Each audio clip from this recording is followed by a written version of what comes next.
goed, okay. Almal, hallo, goeienaand. Dankie om julle almal te sien. Ons is obviously baie bevoorreg om julle hierso te hê. Ek en Adrian en die hele Treasury T1 span en almal wat saam. Ja. So ja, soos julle weet, dis ons nuwe kar, ons 2024 Dakar kar. So ons moet vir Chart eerste, waar's Chart? Dankie sê vir die harde bou. Daar's hy, ekskuus, ek het nie gesien nie. Vir al die nagte en die lang ure om hierdie kar te gebou het. Obviously, ons het hom by WCT bestel. So ja, ons het obviously Chart dit baie hard gebou. Sy pa gehelp, ons het hom blank bestel. Jy weet, so dis nou ons eerste, dis die T1 Plus, jy weet, dis soos die Toyota, julle sal sien, dis ons weergawe van die Toyota Gazoo Racing. So ja, bly om julle almal hier so te sien.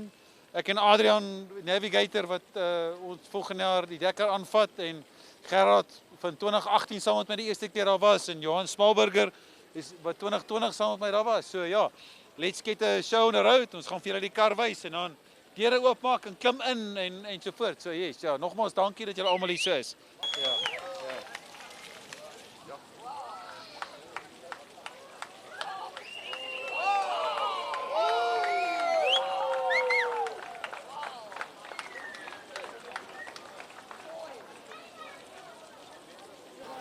Hennie de Klerk, very proud moment for you unveiling your brand new T1 Plus car.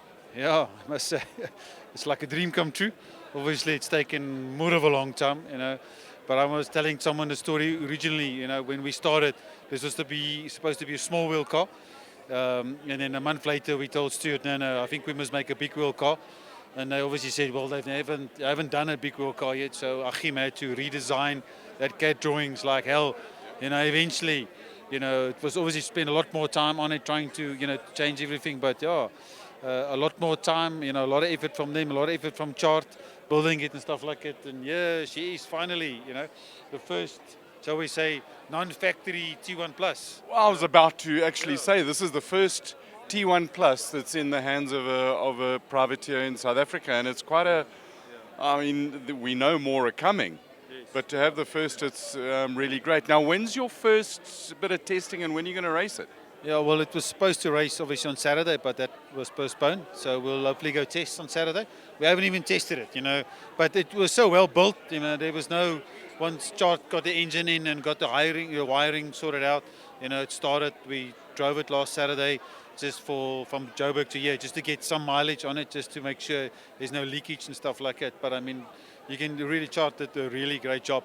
And if you can see the wiring, all the piping, everything, it's really, you can see it's handmade, It's a beautiful car and a very interesting collaboration between Treasury 1, WCT and Chart. Yes, yeah, Chart from the prep shop, so he's obviously my full-time, runs, you can say, run the Treasury 1 motorsport program for me.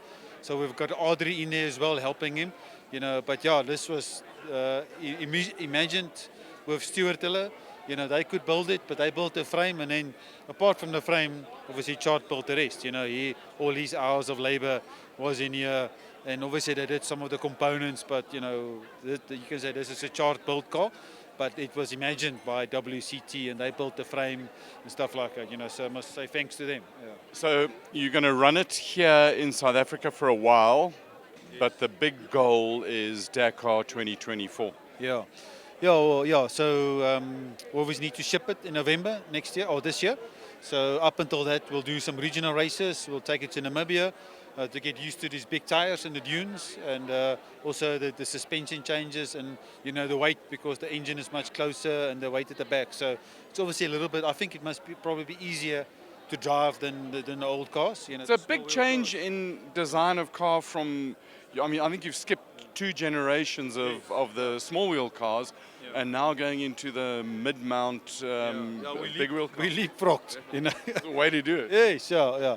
I mean, from the Amarok, which was a diff, it's got a center diff, not center diff, solid axle. Solid axle, that's what I'm looking for at the back, versus independent, and all the weight in the middle and so forth, and these big wheels. And no tires hanging out the back. And yes, no. Carbon body, beautiful. Yes, yeah.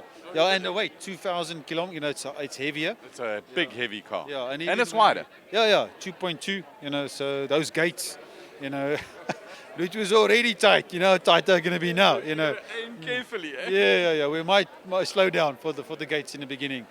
And yeah, I think the whole driving style will have to get used to now. where with the I was saying I'm so sad to Jannie Visser bought the Amarok from me. And Keith bought the X3 from him. So like I said, one car making 3 people very happy because 3 people now all have new cars. But that Amarok, I was so comfortable in that car. I knew it like the back of my hand. All the kilometers we've done it and so forth. Now this is new. So Got to go and race it this year. yeah, absolutely. That's what we're looking forward to. Yeah. Any congratulations to you and indeed to Treasury 1 and Chart and brilliant. I love the colours. It looks really good. Nice to see the growth in local cross-country racing, and we'll follow your journey, and everything of the best. Yeah, thank you. And like I said, if it wasn't for Stuart Hiller, which we could say convinced to build a big wheel car, I think it's a big effort from their side to redesign the original frame, to make it a big wheel car. I know him at lots of designing and stuff like that, and it's a labour of love for Stuart Hill as well. Obviously, for Chartered the most work, but if it wasn't for them, we wouldn't be standing here today. And I'm proud to say that we've got a big wheel car, and we're looking forward to it. Yeah. Well done, congrats. Yeah. Thank you very much. Yes, Cheers.